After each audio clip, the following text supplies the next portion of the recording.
Rendez notre joie de vous savoir nombreux aux côtés de vos postes récepteurs. Mesdames, Messieurs, voici notre édition, mais tout d'abord la météo.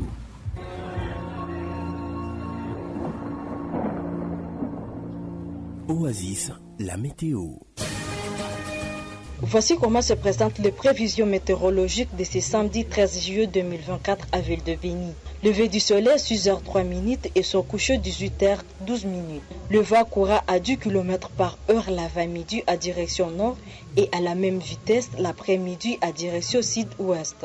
La température maximale sera ressentie à 29 degrés Celsius et la minimale à 18 degrés Celsius. Ce jour, le ciel sera à moitié nuagé. La météo prévoit aucun risque de pluie ce samedi dans la ville de Béni. Toutefois, restez sur vos appuis. Passez un excellent week-end accompagné de nos programmes.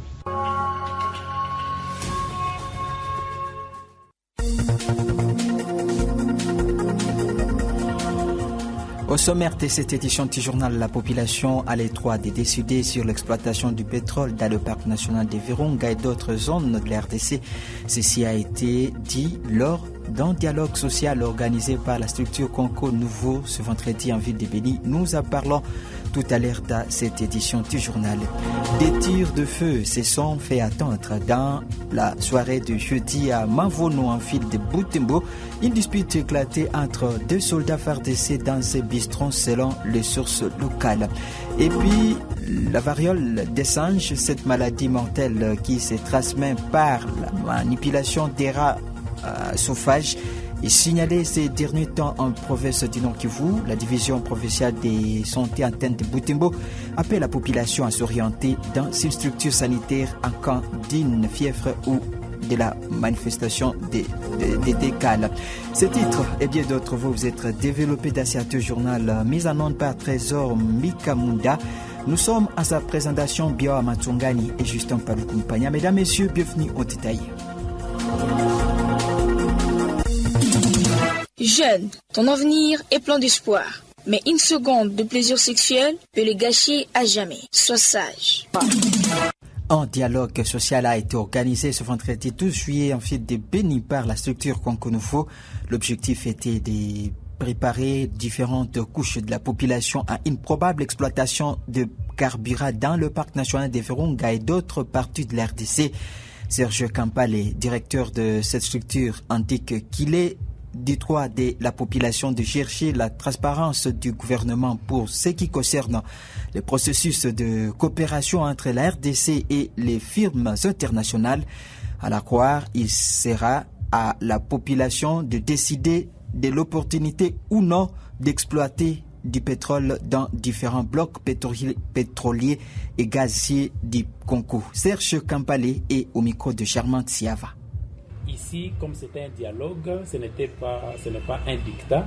C'est un dialogue où nous montrons comment le processus s'est passé et où est-ce qu'on en est aujourd'hui. Parce que le gouvernement congolais rêvait de pouvoir encourager de milliards de dollars, mais aujourd'hui on se trouve dans une situation où c'est plutôt de dettes que le gouvernement est en train d'encourir. Et donc, pour nous, la chose c'est d'expliquer le processus, comment ça s'est passé, et laisser aux acteurs sociaux de pouvoir décider s'ils pensent qu'aujourd'hui nous sommes dans de bonnes conditions pour que le gouvernement puisse vendre ou octroyer ces blocs. Et donc on ne voulait pas vraiment entrer dans cette polémique, mais après les échanges, chacun peut tirer, n'est-ce pas, sa conclusion. Et ce qui transparaît dans les discussions, c'est que tout le monde voit que même si le pétrole est une denrée, est une ressource importante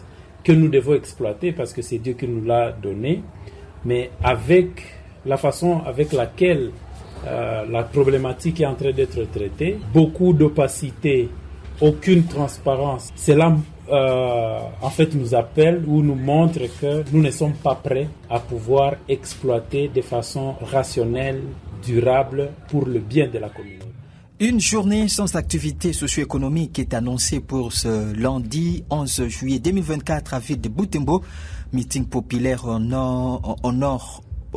rond-point VGH suivi de la marche pacifique qui ira de Butembo jusqu'à Moussinene sont 2 activités prévues ce jour-là pour dire non à la création de la RDC par les Rwandais via les M23. Cette journée de deuil sans activité et l'initiative de toutes les organisations de jeunes de la ville de Butembo, à l'instar du Parlement de Boudéfourou et de la Véranda Mutsanga, pour faire face, pour faire échec au plat des balkanisations. Les organisateurs appellent tout le monde à prendre part à cette double action patriotique. On écoute Frank Mukensi qui a lu les communiqués. Cette procession de paix mobilisa toute la population partiront du rond-point VGH à 8h juste où un briefing sera donné pour chuter à Moussinene à la ligne imaginaire dite Équateur. L'objectif de cette activité est d'envoyer un message spécial à la communauté tant nationale qu'internationale que les habitants du Grand Nord Kivu ne sont pas prêts à accueillir ces agresseurs rwando-ougandais œuvrant sous la casquette des terroristes du M23 RDF et des ADF Nalu qui viennent avec l'idée de nous ravir les terres de nos ancêtres en massacrant la paisible population sans défense. C'est ainsi que nous lançons un appel patriotique à toute la population de Butembo et ses environs à venir participer massivement à cette manifestation pacifique comme signe de résistance. Restons en ville de Butembo. Bio Amatsongani, salut. Salut Justin Moupagna. Des tirs de feu se sont fait attendre dans la soirée de jeudi dernier à Mavuno, quartier Kamesimbonzo, en commune de Boulonkera. Était à la base une dispute éclatée entre des soldats fardeuseux dans une cafétéria autour de 19h.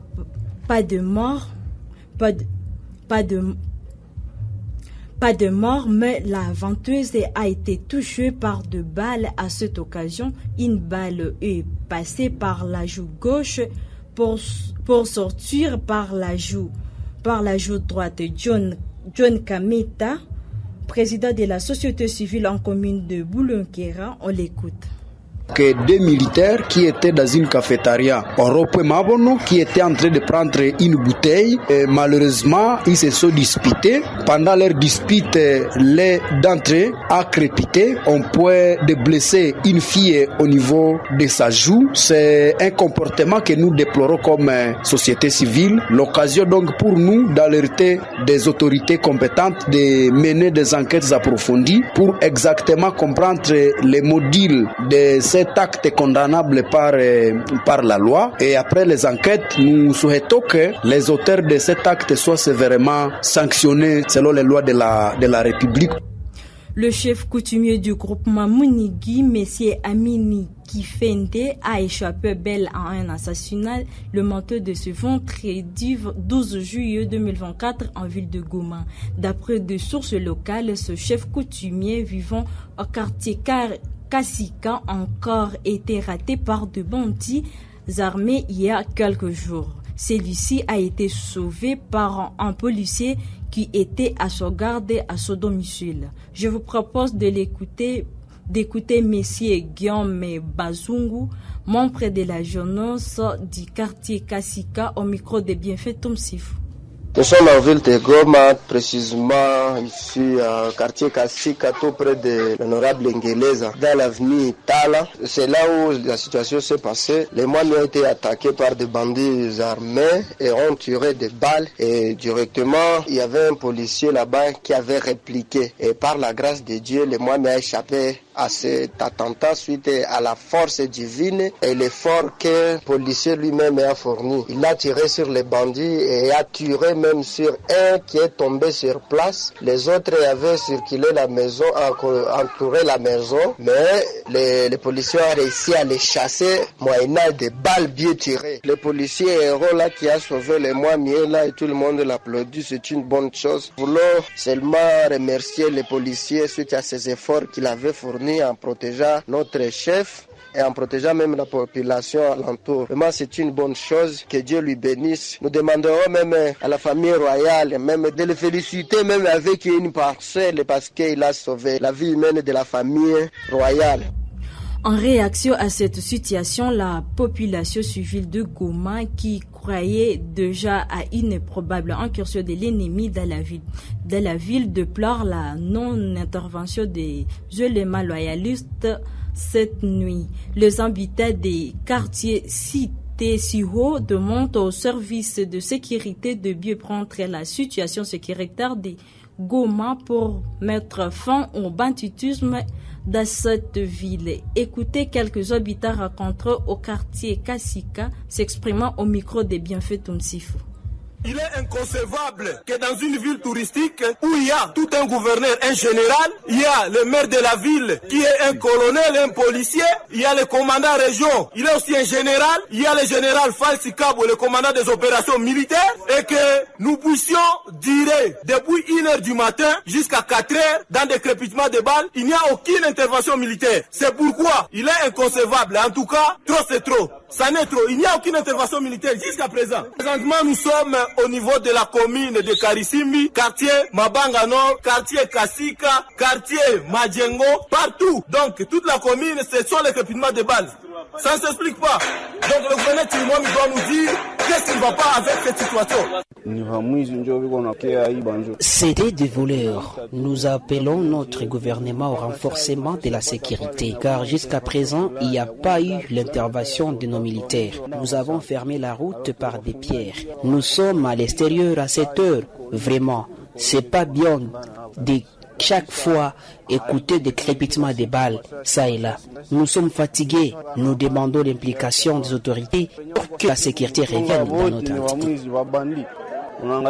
Partout, c'était seulement le retentissement des cris de balles. Nous, populations, nous sommes fatigués.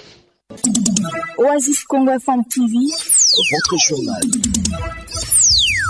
Parlons santé dans cette édition du journal, la variole des singes, cette maladie mortelle qui se transmet par la manipulation des rats sauvages et autres, est signalée ces derniers temps en province du Nord Kivu. C'est la division provinciale de la santé d'Epes Butembo qui tire la sonnette d'alarme. Dans un point de presse tenu en début de semaine, la DPS Butembo a signifié 8 cas qui sont déjà notifiés dans 3 zones de santé, à savoir Goma, Karisimbi et Nyiragongo. Mumbere Damouli Luavo, chargé de la communication ensemble de la division provinciale de la santé d'Epes Butembo, en a profité pour appeler la population locale à s'orienter immédiatement à l'hôpital en cas d'une fièvre ou de la manifestation des gales sur tous les corps humains. Écoutons Mumbere Damouli Luavo dans cet élément. Il faudrait que la communauté sache que monkeypox est là, ou variole des singes. Et comme signe, il faudrait que, quand on constate une fièvre, des boutons sur tous les corps, il faut carrément se rendre immédiatement au centre de santé les plus proches pour les soins appropriés. Si comprendre que c'est une maladie qui se transmet par les contacts et manipulation des animaux comme l'écureuil, les rats sauvages, la chauve-souris, le singe contaminé. Et un autre aspect, il y a eu aussi la transmission par voie sexuelle qu'il faut aussi renforcer. S'il y a une personne qui a des signes suspects, il faut vraiment éviter de prendre contact sexuellement avec lui. Kapituri, la situation humanitaire des déplacés ayant fui le récentes attaques des miliciens de la Codeco dans plusieurs villages du secteur de Banyaliki, le territoire de Djougou, reste dégradant dans ces jours dans la commune de Mungwalu. Depuis leur arrivée à Mungwalu, ces derniers traversent une vie difficile à ce jour, notamment le manque de médicaments, carences alimentaires et par conséquent l'enregistre des gens des cas de morts faute de l'assistance. Jonathan Impalal Payi, président de la commune de Mungwalu, qui tire la sonnette d'alarme ce vendredi 12 juillet en votre radio, lui lance un SOS auprès des humanitaires et du gouvernement congolais. Il a été joint au téléphone. La situation humanitaire de nos déplacés demeure précaire chez nous depuis qu'ils avaient fui les hostilités à Lodjo, Beba, Plito, Pilipili. Ça fait déjà une semaine passée là.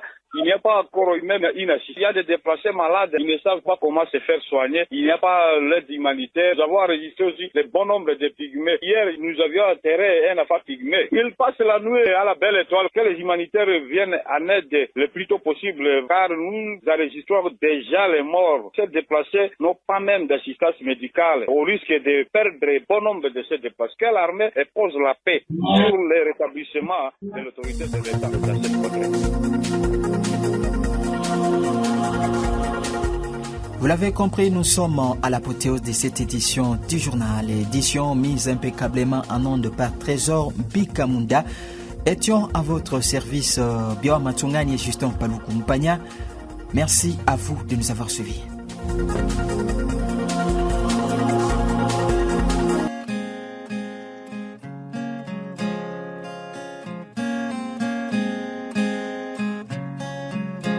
L'éléphant disparaît dans les champs d'arachides. Ça se passe au royaume de là-bas où nous sommes à plein pèlerinage. C'est rocambolesque, ça paraît inconcevable. Pourtant, une vérité au royaume de là-bas, car c'est ce que nous vivons en province de Bichibou, dans la bourgade du nord-est. Généralement, dans les parcs et les aires protégées, l'éléphant dont il est question ici est devenu célèbre. Tout le monde en parle. Facebook, WhatsApp, Instagram, Twitter, TikTok. Tous les réseaux sociaux ne cessent de parler du fameux éléphant. Les parlements, les confessions religieuses, les gouvernements et les vénérables, tout le monde en parle. Seul le roi n'est pas au courant. C'est un mystérieux éléphant qui, durant des décennies, quitte les parcs pour semer terreur et désolation. Il broute tout devant lui, avocatiers, citronniers, manguiers, bananiers et surtout les cacaoyers. Si vous aviez appris que l'éléphant est herbivore, c'était chez vous. Au royaume de là-bas, l'éléphant est carnivore ou bien herbo-carnivore, car de son passage, il a aussi dévoré des caprins et des rongeurs, sans épargner les sangs humains qui est son breuvage préféré. Mystifié ou protégé par ceux qui sont censés le chasser de la zone d'habitation, l'éléphant a fini par quitter le parc et devenir célèbre brouteur en pleine ville. Les écoliers ont été mis à contribution pour mettre hors d'état de nuire les dits éléphants. Dans sa fuite en vitesse plus que l'Autriche, l'éléphant est allé se cacher dans un champ d'arachides. Jusqu'à l'heure qu'il est, on continue à chercher l'éléphant dans la plantation d'arachides. Les loupes, les drones et satellites sont utilisés pour voir l'éléphant, mais l'animal demeure invisible. Pour le moment, l'on interdit aux pauvres cultivateurs d'arriver à la plantation d'arachides pour ne pas les confondre à l'éléphant. Nous précisons que l'arachide a été semé seul, sans être associé à une autre culture. Mais voilà, pendant autant de semaines, on y cherche l'éléphant. Tout ce que le pèlerin a pu constater, c'est que au royaume de là-bas, la musaraigne et l'éléphant ont la même taille.